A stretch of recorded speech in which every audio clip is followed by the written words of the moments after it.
What up, what up, what up, what up? It's me, L Teddy 27. What's good tonight? Right about the hood. Oh, dear God, I'm already eating a drink. Look, a damn mess. Just a damn mess. No means no, and yes means no. What up, what up, what up, what up, what up, what up, what up, what up, what up, what up, what up? What's good, people? What is up? It's me, L Teddy 27, and I am back for another review.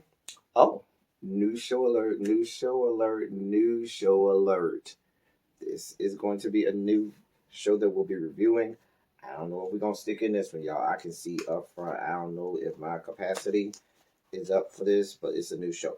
This is going to be our review for Belle Collective, Season 1, Episode 1. It is entitled Welcome to Mississippi.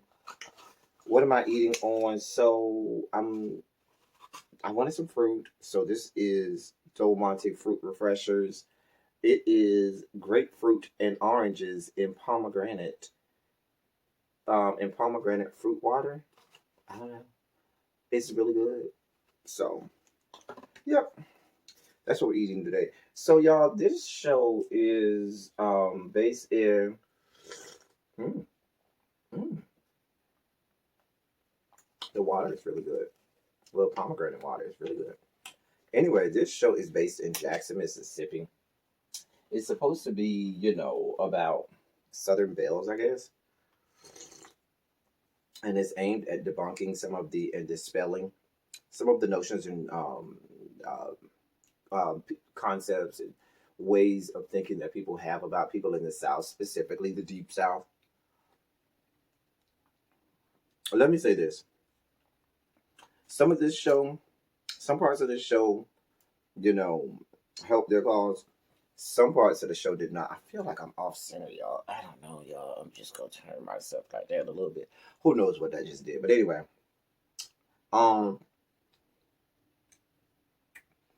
so let's get down to it. We start off now. With the beginnings of these reality type shows, you start by meeting the casts and the members of the cast, and each member of the cast is going to do everything in their power to debunk any myths, rumors, and so forth. They're also going to present themselves in the best light possible.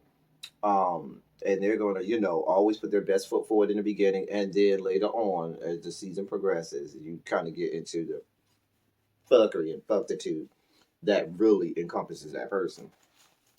So we start off meeting a woman by the name of Tambra Cherie. She's a radio host. We see her at work as she interviews the mayor of Jackson, Mississippi, who's a young guy, light-skinned black guy. He cute, y'all. Boom. I mean, he got a little bit of salt pepper going on, but you could tell he's still young. So, sometimes you start to get the salt pepper late 30s, early 40s, just depending. So he gives me about somewhere around that late 30s, early 40s, but he cute, y'all. He has some name that sound African. Don't even ask me to try and pronounce it. It ain't happening. Anyway, now here was my problem with the interview. She is a radio personality for the big time, black station in Jackson, Mississippi. However, when you're interviewing certain people, you do have to know how to code switch. You do have to know how to change it up. It may not be fair. Some people might say, why does it have to be that way? But it's just a part of life. When you're interviewing a political figure, someone as important as the mayor, and you want to be taken seriously as a journalist and credibly, you need to be able to switch it up a little bit.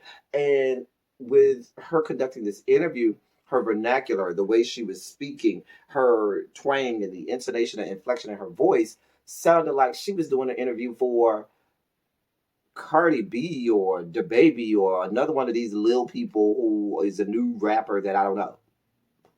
Girl, you got to get your life in order.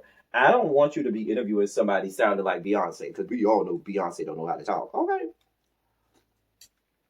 I don't want to feel like this is Cardi B, who is still trying to establish her hold on the English language doing this interview with the mayor, especially you trying to call out these numbers and statistics and stuff like that. And it just sounded like you were way out of your wheelhouse.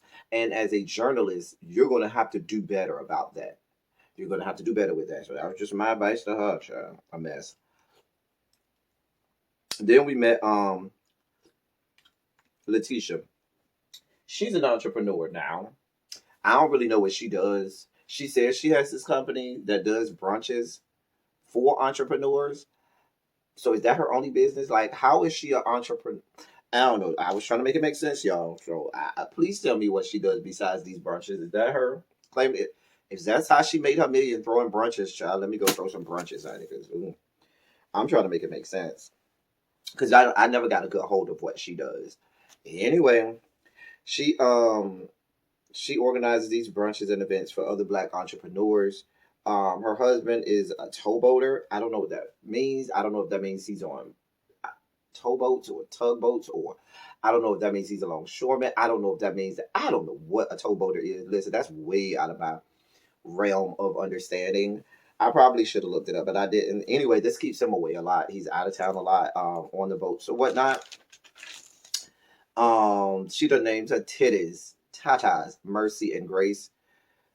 Dear God, I can't. Oh, dear God, oh, I can't. Nope, nope. Because I need mercy and grace just to get through this. Moving on, we meet Latrice. Latrice, um, seemed younger than the other two. Tambra looks. She has the look of someone young, but I could tell she's not as young as she tries to put off. Um, Letitia, I couldn't get a good feel on how what she gave me in terms of age. Um, but Latrice definitely gives me young girl. Um, she owns this hair business in the hair store, and she's a self-made millionaire. She has these vending machines in malls where she sells the bundles of hair inside the little vending machines or whatever. Um, and she's made a lot of money, selling weave or whatever. Her husband, when I met him, I immediately was like, ooh, ooh, ooh, ooh. Something about him didn't sit well with me. I don't know. Like, he seemed that he was on some fuck shit. From the time he walked in the door, I was like, yeah, I don't know that he's somebody who I'm going to be able to get with. We'll see, honey. Um, we did see her sit down and talk to her husband, because what happened was, well, let me go back. Letitia talked about doing this women's empowerment brunch because there's this historic street in Jackson where, back in the day during segregation and stuff like that, and earlier, that's where that was the center of the Black area in town. That's where Blacks thrived, and you know that's you hear that same story in a lot of cities, a lot of major cities in this country, and you hear stories about how that particular street or neighborhood has been wiped out, or is no longer developed. Same thing in Jackson, Mississippi. And so I think it was called Fairer Street. I think that's the name of it. She's talking about trying to revitalize that street and get a lot of the business owners to perhaps buy, stores or buy property on that street so they could revitalize that street. All right. So she's going to have this women's empowerment brunch to, let them know of this plan she has. So back to Latrice, we see her talk to her husband about about this brunch or whatnot, and she asks him, "Can she go?" And he says, "I ain't got no problem, as long as you ain't out till 1, 2 in the morning like you at the club. You can do it. You can go wherever you want." Now, I immediately said, "Ooh, he's one of those. He's one of the controlling types." And so he's much older than her. He's at least 20 years older than her. And I listen. I know that's gonna be her storyline. Her husband being older than her and being controlling, but I knew I should feel bad, but I don't, because when you marry somebody that age, you was looking for a daddy. When you marry somebody 20 years older than you looking for a daddy. You know he's gonna be controlling. You know that's what you get. So now, don't after you don't got married and stuff, don't try to backpedal and pussy pop off of that and act like you don't want nobody that's controlling no more. No, girl, that's what you signed up for. A mess. A mess. Anyway, I can already see what Latrice is giving up front. I can already see what she's giving. Anyway, she says that she thinks it's going to be fake because she heard that the women only go there to tear each other down and stuff. And good. The husband said right out, well, girl, you fit right in because you fake as they come. I say, oh, I said, girl, did he just, girl? Oh, so you's a disrespectful ass. Child, girl, he's disrespectful. Child, he was disrespecting her the way his hair is disrespecting him. Because, baby, that hair is standing out. Bro, you need to go. Y'all got all that money. You need to go pay for some Rogaine. You need to go pay for some implants or something in that hair. Because, baby, that hair is standing out. You need to go take care of that, bro. You need to get a couple Botox injections in your face, too, bro. Because them craters. Anyway, but I was like, oh. And he knows he's on camera. He's being disrespectful like that. I don't even want to know how he talked to her off camera. But I could tell that's the kind of stuff she like. She like to be controlled. She like a man that's gonna be disrespectful. Child, a mess. That's probably why she developed such a good wig, because she needed a wig that was gonna be able to keep, its hold on. Like Jeffrey Osborne say, hold it on. That was gonna be holding on while he pulling her hair and choking her out, while he banging her back out. You need a good, weave in your head, child. A mess. We then met Marie. So Marie is definitely older than the other one. She already got a 21-year-old son. She owns a mental health facility, and she's working on her PhD. She spoke on her childhood and how her mother suffered from substance abuse, and she wants to start another part of her facility dedicated to substance abuse. Great, that she's doing her thing in that arena, mental health, because we know that is needed. She also said, listen, I started from the bottom, now I'm here. I'm a millionaire. I'm still working hard. We opening facilities all over the place. Great, good to see it. And it's the one thing that they did during this show. They are, well, Tambra, I don't know how much money she got. She's just a radio personality, and she even admitted, I don't even got a full-time radio broadcast. I'm trying to make it. So I don't know how much money she got. I don't know how much money Letitia got, because I don't know what she do. Latrice looked like she got money. Nice house.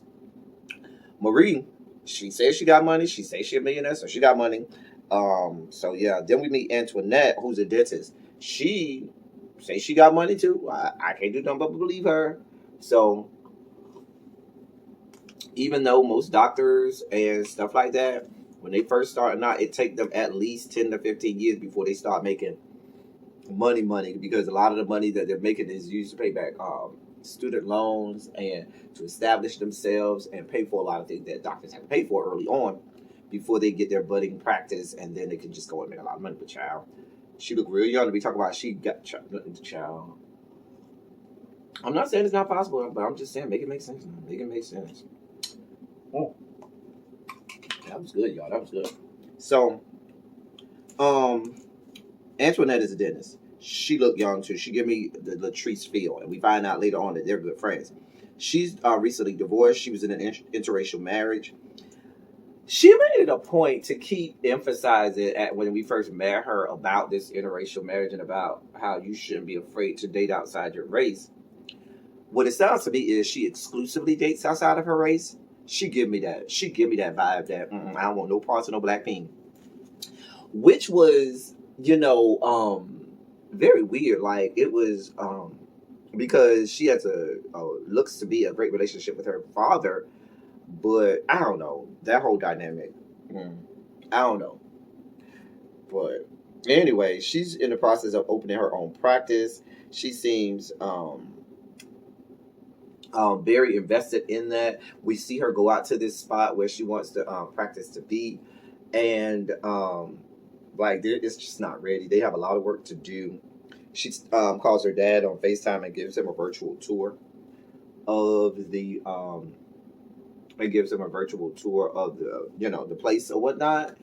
And they have that whole thing. The contractor says it's gonna cost at least $500,000 in order to make it into what she wants. So I guess she got the money, because the next thing we know, well, we'll get that in a little bit. Next we saw was Letitia and Tambra. They went out to eat or whatnot and have a couple drinks. Tambra, usually when Letitia has events, is the host, the MC or whatnot. Radio personality, that's what she does. But she had a prior engagement and couldn't come, so Letitia was still trying to bribe her and get her to come. She was like, girl, I can't do it. I got a prior engagement. Girl, I can't do it this time.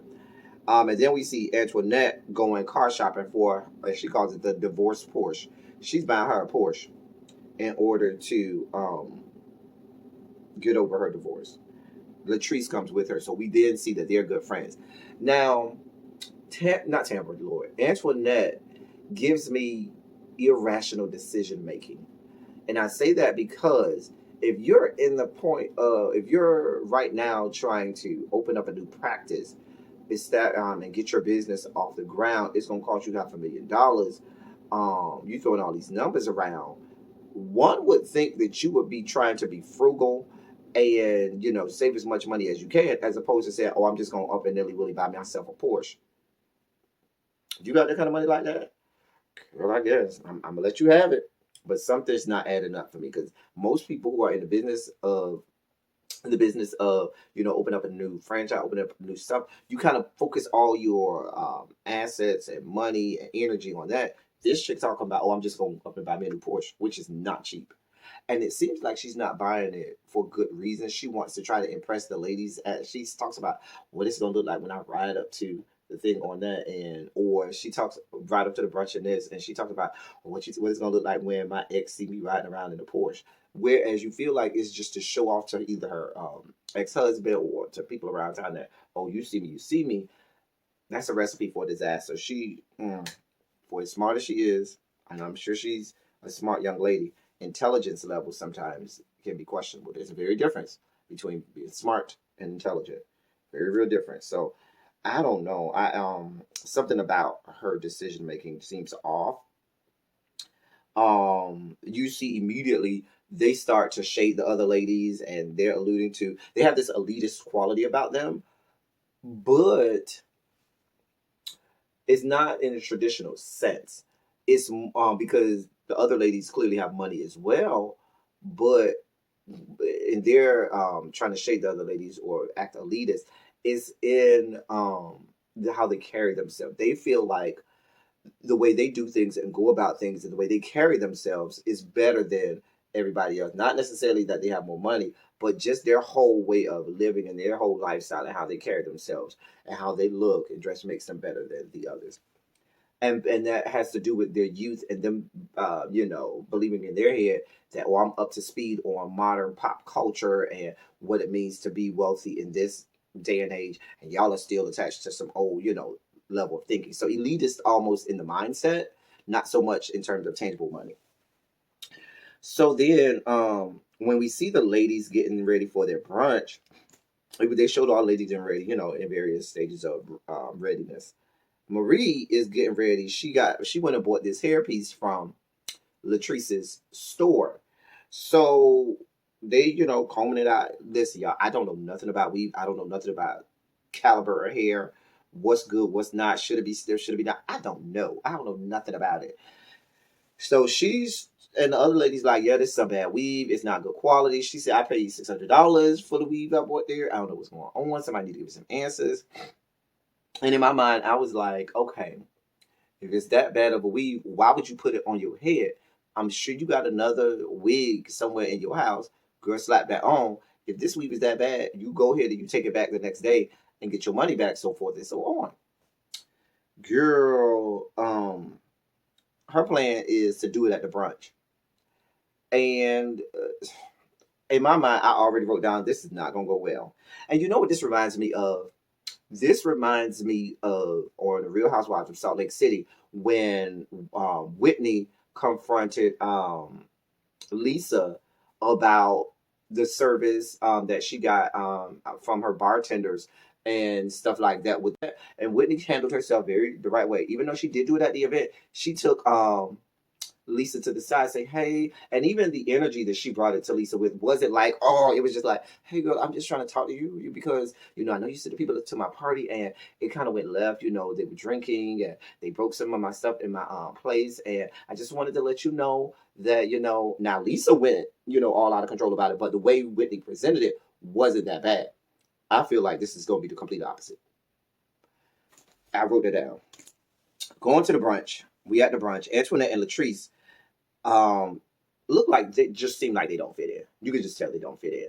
They're more, even how they dress now. They claim they know it was, Southern Belle with the hats. I don't believe that. I believe they do. I believe they purposely chose not to wear the little hats and come like that because they wanted to come more modern, more chic, more, today's pop culture. They wanted to present what because they know they're on a television show, so they want to present the modern Southern Belle as opposed to this old school thinking of what a Southern Belle should be. Um, they seemed when they sat down, they was here for the shits. Like they came, that same energy they had when they was when she was shopping for the Porsche. They came with that same energy, throwing little jabs and stuff, underneath their breath and sometimes over the breath, at other people that were there and so forth. Um, real mean girl kind of, stuff. So then Marie saw her opportunity. She confronts Latrice about the bad hair. Um, Latrice said, "Mama, that couldn't come from my shop." Now, Marie, the way you handled this was all wrong because here we are. This woman doesn't know you like that. You're at this event with other, business owners, entrepreneurs, and it seems like you're trying to embarrass her, about this hair. And I was just like, because when you started calling her hair bullshit and stuff like that, and just the energy that Marie brought it in was bad from the jump. Um, the problem that happened after that was Latrice already seems like she's about that life and ready to be rah rah rah too. So when Marie came at her with the rah rah rah, girl, she was here for the rah rah rah too. So now you got two bumping heads. Now, what did not help the situation is when Letitia sat down and seemed to take Marie's side and was like, yeah, this is some bad hair. Yeah, this is, but you already taken a side. And so Latrice was like, girl, I can do a whole lot of better things with my life and energy. Girl, I'm out. Of course, Antoinette left with her because she wasn't going to be there by herself. And it kind of went off from there. So you can already see that dynamic.